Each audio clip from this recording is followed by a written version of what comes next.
Mesdames et messieurs, bonjour et bienvenue sur Lougaré TV. Alors c'est parti pour l'édition de ce vendredi 22 juillet 2022. Alors nous démarrons l'actualité avec ces violences constatées dans le champ politique. Cette fois-ci, c'est à Kandjounkou, c'est dans le département de Bunkiling.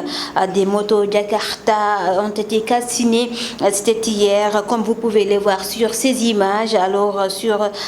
des jeunes de l'opposition, justement qui contestent la libération de Lamine Seydi. Lui, il est militant de Benno Bokk Yakaar. Il avait ouvert le feu, sans rappel, sur des jeunes individus. Et donc, après une détention, il a été aussitôt libéré. Et donc, ce qui n'a pas plu du tout à ces jeunes de l'opposition de la localité. Alors, la situation qui reste tendue dans cette localité de Djaroumé, donc, où on note bien sûr une forte présence des forces de l'ordre. Docteur Babacar Diop, il a lui décidé de retirer sa plainte déposée contre les éléments de Pastef suite au saccage de son véhicule durant la campagne électorale. Il en a fait l'annonce vendredi. Le maire de Thiès qui explique justement qu'une délégation conduite par Imam Malik Mbaye, Pape Serigne Ndiaye et le maire Docteur Mamadou Dité sont venus jouer les bons offices. Et sans oublier cette délégation de sages de Thiès dirigée par le doyen Omar Ba de Yonou Askanui, justement, et lui frappe donc et visite des conducteurs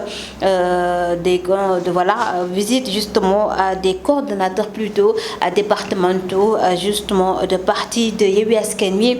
qui ont fait le déplacement chez docteur Babacar Diop. Élection législative toujours, on en parle encore des cartes d'électeurs qui sont en souffrance justement toujours dans les commissions. Alors les citoyens sont invités aujourd'hui à retirer leurs cartes d'électeurs en souffrance. Interpellé sur la question, le sous-préfet de Dakar, Djibi Diallo, donc Dakar Plateau, voilà, il a insisté auprès des coalitions de partis à sensibiliser justement leurs sympathisants et militants pour un retrait massif de leurs cartes d'électeurs. À Médina Yoro Foulah, on parle d'autre chose, la foudre qui a encore fait un mort dans la commune de Bourouko. Le drame s'est produit dans la soirée du jeudi. La victime âgée d'environ 30 ans a été mortellement foudroyée au champ.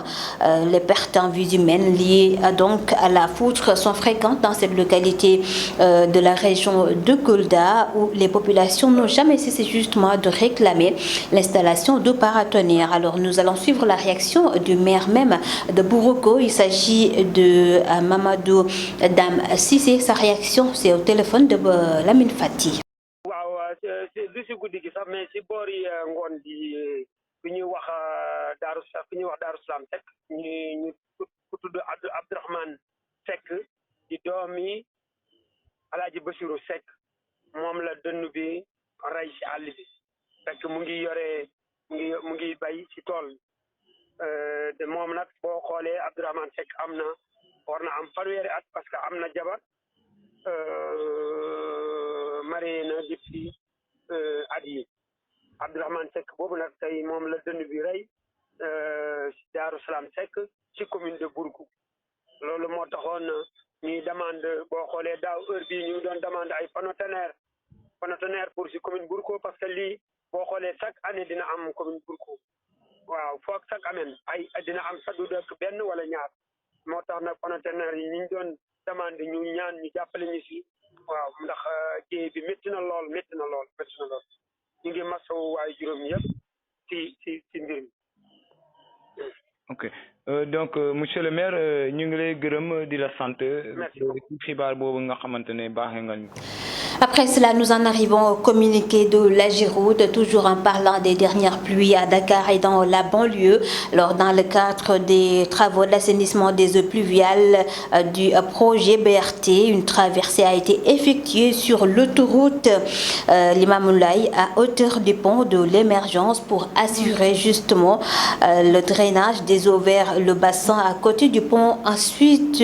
donc vers le technopole. Les travaux n'étant pas encore terminés, alors les fortes pluies enregistrées ont occasionné une coupure sur une partie de la route déjà en travaux, perturbant ainsi la circulation. Alors, les travaux de remise en état de la chaussée sont terminés et la circulation est revenue à la normale. Toujours selon ce communiqué de l'AGEROUTE, alors les travaux de remise en état de la chaussée sont terminés. Voilà, contrairement à certains commentaires, les dégradations sont uniquement dues aux travaux qui étaient en cours pour faire passer une grande conduite hydraulique et aux réparations effectuées provisoirement pour ne pas gêner du tout la circulation. Enfin, le pont de l'émergence, construit avec des normes de sécurité les plus avancées,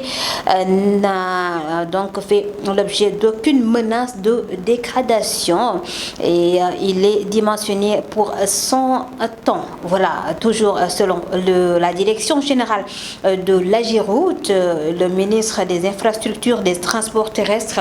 et du désenclavement à travers l'AGEROUTE, donc Sénégal, voilà, présente ses regrets à l'ensemble des usagers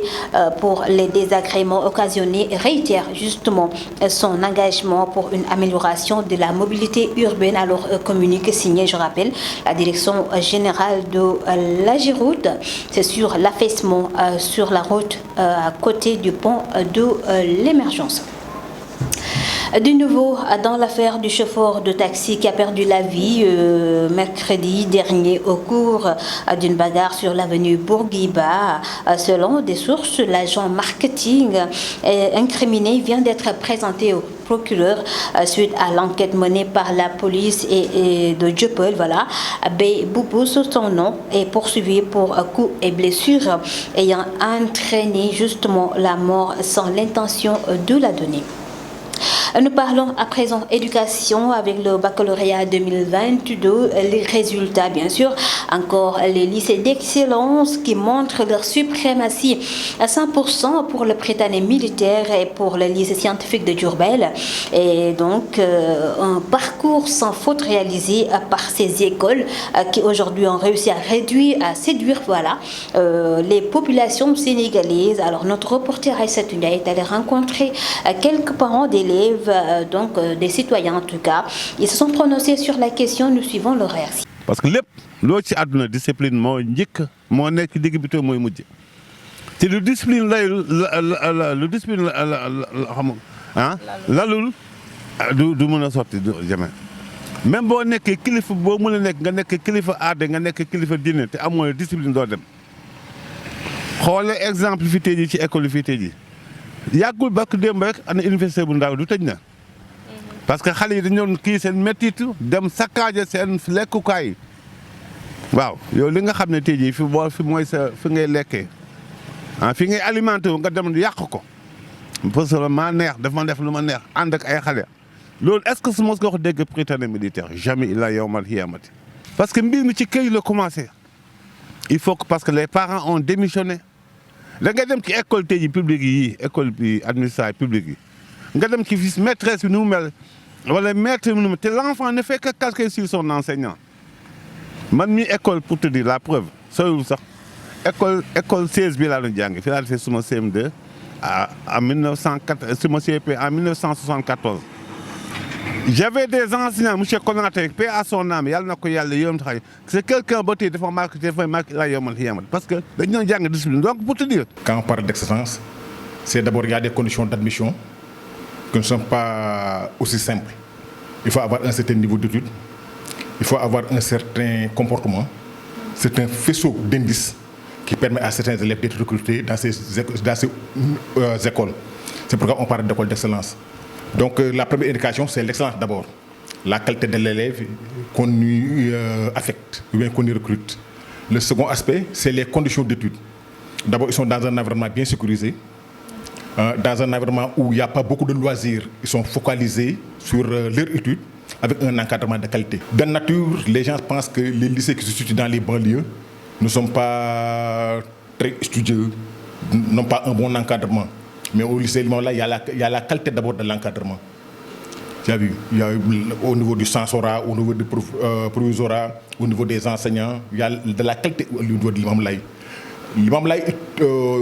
on y envoie déjà les meilleurs élèves de la banlieue. Et c'est des gens qui sont toujours mis au défi. Ils se comparaient toujours aux élèves de Dakar et ils rechignaient au travail. Ils ne voulaient pas que les élèves des lycées de Dakar leur donnent les pions. C'est pourquoi l'imam Laye s'est toujours montré à la hauteur de l'ambition que les gens ont placée en ce lycée. Moi, lycée d'excellence, exemple. Donc, bu lycée d'excellence, c'est-à-dire les élèves qui sont excellents, ñom ñoo fay nek. Donc, fofu probabilité de réussite bi effectivement day élevé. Li tax muy élevé moy tay dañuy tan les meilleurs élèves yi nga xamanteni ñoo nek ci Sénégal yóbbu leen ci lycée yoy wala ci école yoy nga xamné vraiment ñooñu avant ñuy yegg ci classe d'examen rek identifier nañ leen comme les meilleurs élèves du Sénégal. Donc ñooñu buñ démé examen donc c'est fort probable ci école yi ñu nek donc ñu am ay résultats yoo xamante ni niveau bi day yéeg par rapport ak yeneen écoles yi. Lycée d'excellence bu Diourbel donc bi nga xamante ni bi mooy gëstu seen conditions yi nga xamante ni moo tax nga dugg fa lycée d'excellence scientifique la donc foofu pour nga dugg fa au moins di nga am moins de 15 sur les matières scientifiques soo defee examen foog nga amaat moins de 15 sur les note 15 sur les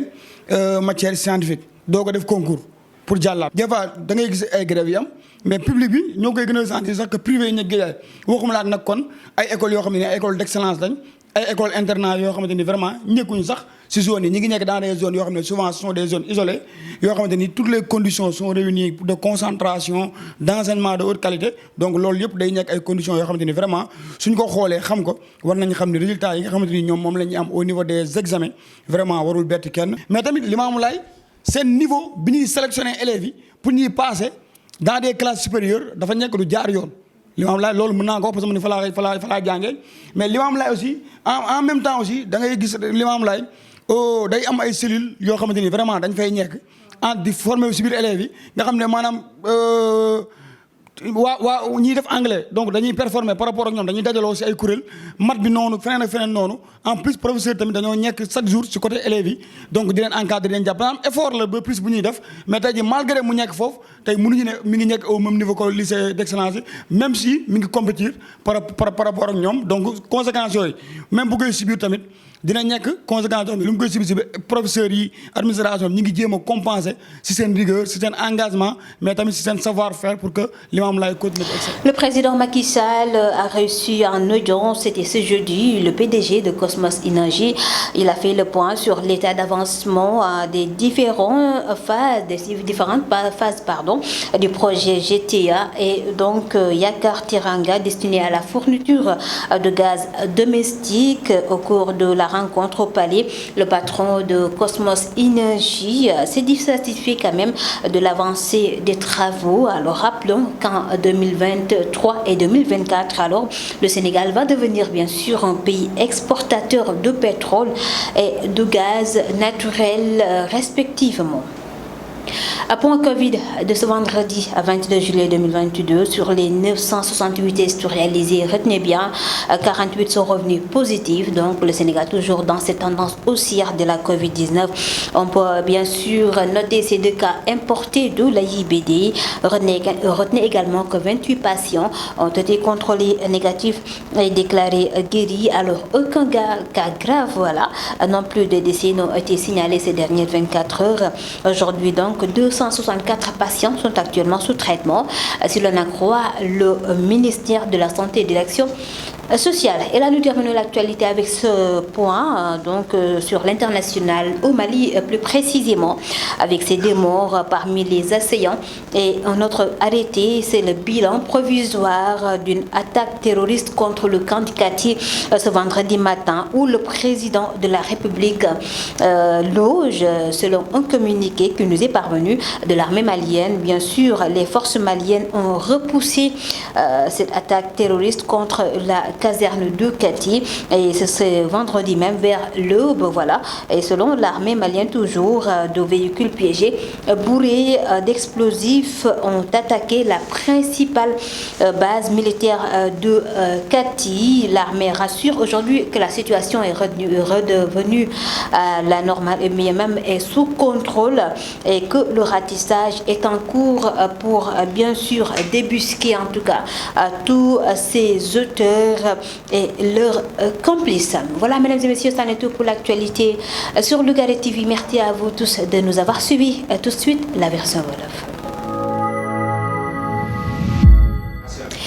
mbokk yi xarit yu Lougaré TV bismillah ci xibaar yi fii ci Lougaré TV xibaar lañ koy dooree lu jëm ci violence bu ñu nemmeekoo ci langue politique gi rawatina ci campagne électorale bi foofee ci douane bu Bunkiling ca Kanjugu ma ngoog foofee nag ñu gis ne ni ki démb ay moto jakarta yu bëri lañu fa lakk ñu ko def di ndaw ñi nga xam ne nee nañ ñoom ci kujje gi lañu bokk ñoom nag lañu mënul da wanaasu mode de libération ba ñuy def ci kii di Lamine Seydi moom Lamine Seydi ñu fàttali ne moom nag moo fa yoroon rek lii di ngànnaay bi maanaam arme à feu ba rek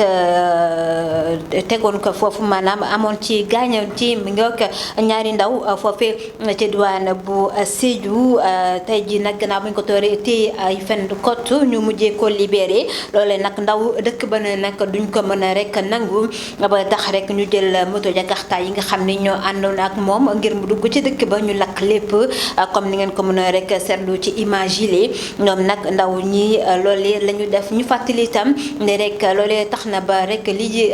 homme de tenue maanaam force de l'ordre yi nag bëri nañu fa lool ngir nag mu ne indiwaat jàmm foofee ca douane bu Kanjugu nekkee ca département bu Bunkiling. docteur Babacar Diop moom mujj na retiré plainte ba nga xam defoon na ko ci kaw ñii di waa Pastef ñu fàttali ne moom la ñu wa yàqoon nag Mirem ak otom loolee taxoon rek ba mu defoon ab plainte ci kaw ndawu Pastef yi lee ci biir campagne électorale bi moom nag def na annonce bi gannaaw ba muy wax ne rek am ay imam ñoo def déplacement ñëw nag ñaan ko njëkk ngir nag jàmm mën a dellu si ci campagne électorale bi rawatina ci biir kujje gi imam yi mën nañ ci rek nemmeeku ci mel ni imam Malick Mbaye Pape Serigne Ndiaye wala sax maire docteur Mamadou Djité ñoom ñëpp nag ñoo demoon dox tànku jàmm ci diggante bile loolu tax ba rek docteur Babacar Diop mujjee nag retiré plainte am ci rek ba mu amaloon ca kaw ndaw Pastef yi foofee ci douane bu Thiès ba tey ci wàllu élection législative yi ñu jëm tey jii ba tey am na ay carte électeur yi nga xam ne nag seen i borom ba tey jël seeguñu ko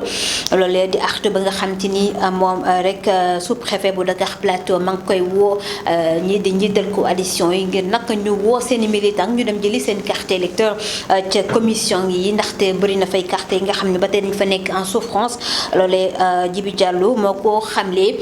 di wax ne nag tey ji ñii di njiital coalition yi nañu soññ seen militant yi ngir nag ñu dem jëli seen carte électeur bi nga xam ne mooy seen doole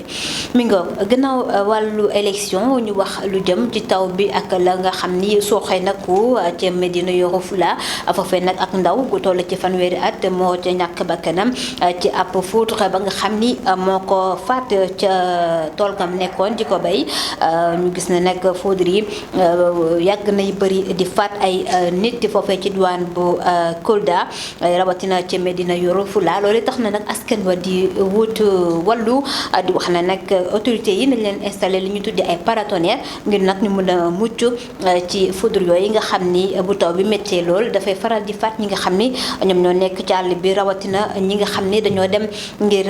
bay seen. du si guddi gi sax mais si boori ngoon bi fi ñuy wax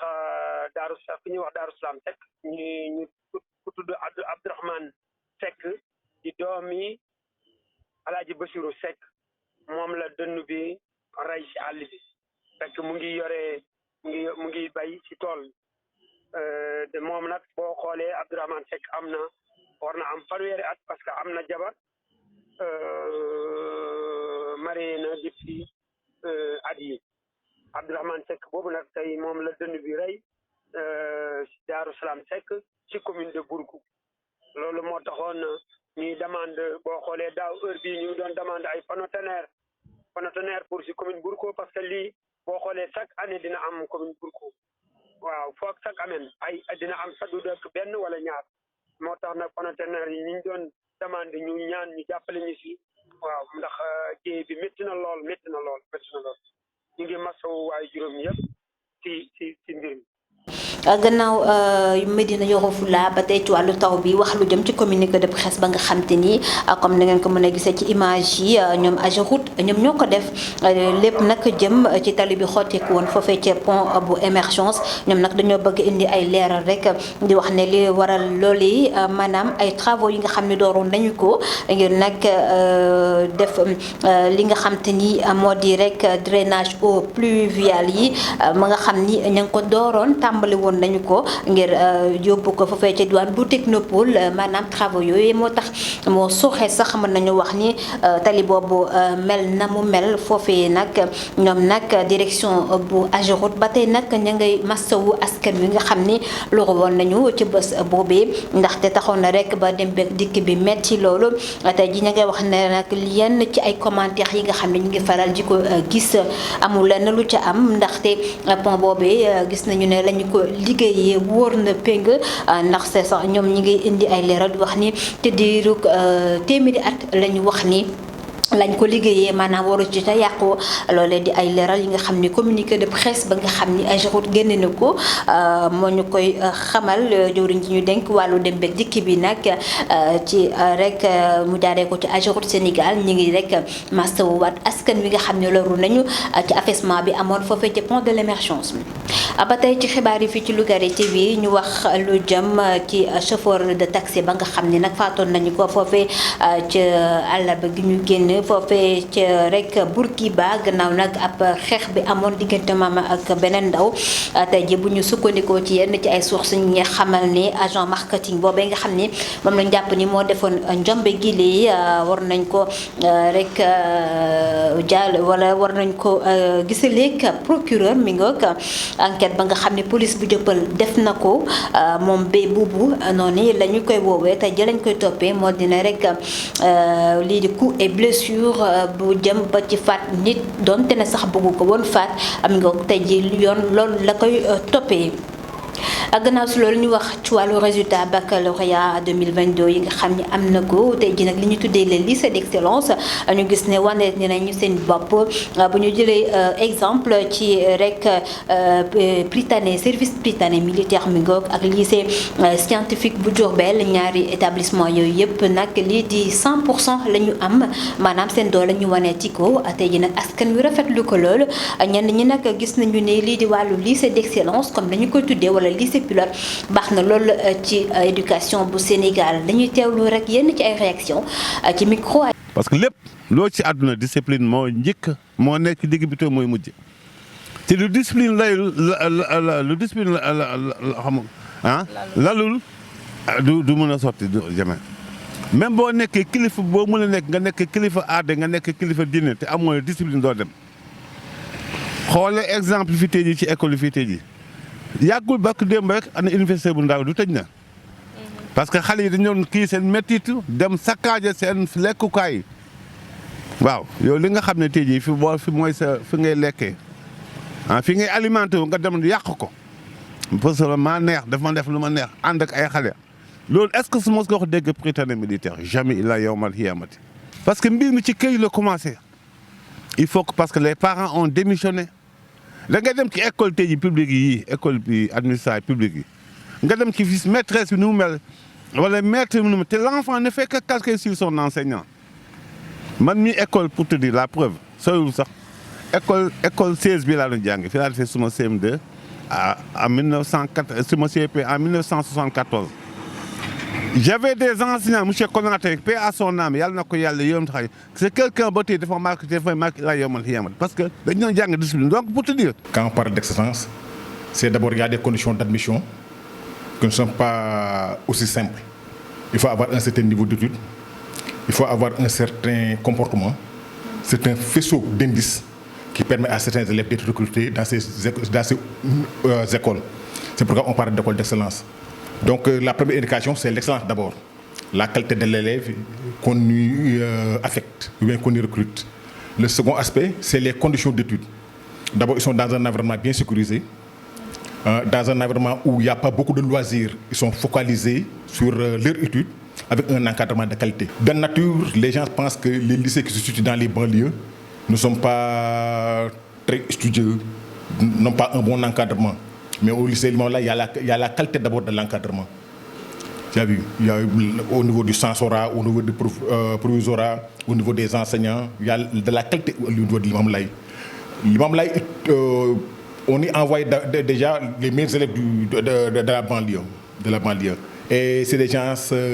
qui sont toujours mis au défi. Ils se comparaient toujours aux élèves de Dakar et ils rechignaient au travail. Ils ne voulaient pas que les élèves